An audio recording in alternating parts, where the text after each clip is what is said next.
Today we're going to be talking about derivatives. In calculus, you learn to find the slope of a tangent line, and derivatives is another way to find that.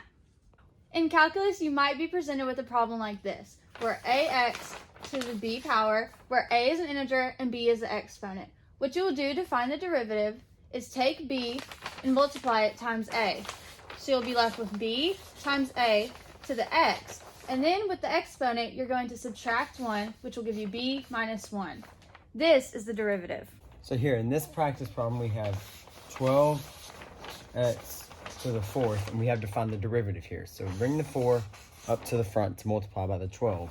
So you have 4 times 12 times x to the 4 minus 1. So to simplify, you have 4 times 12, which is 48, times the x, which is raised to 4 minus 1 to the third power, and that is your derivative. Okay. So now we're going to do a little bit of a longer problem, where we have 3x to the fifth plus 8x. So in order to do this, you have to find the derivative of both.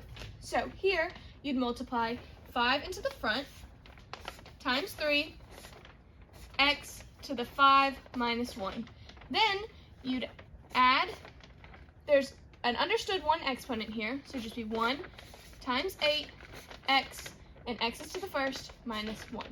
Now, to simplify, you'd have 15x to the fourth, plus, here you just have 8, and 1 minus 1 is 0, so it'd just be plus 8. Next, we'll be discussing the chain rule, which is part of derivatives. For this, you have an entire function being raised to a power. So you have to take the derivative of the whole thing before you can simplify. In this, you'll take the y and move it to the front, just like you would in other problems. So you'll have y times ax b plus cx, and then y minus 1. Then you must multiply by the derivative of the inside of the problem.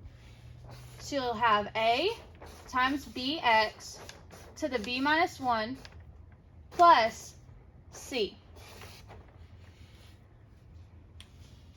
This is our example of the chain rule. So first you're going to move to the 2 to the front, where you have 2 times 6x to the third plus 4x. You leave everything on the inside the same, and you multiply by the derivative of just this. So you'd have 18x squared plus 4, because remember, this is an understood 1, and when you're subtracting 1, it just leaves it as 4.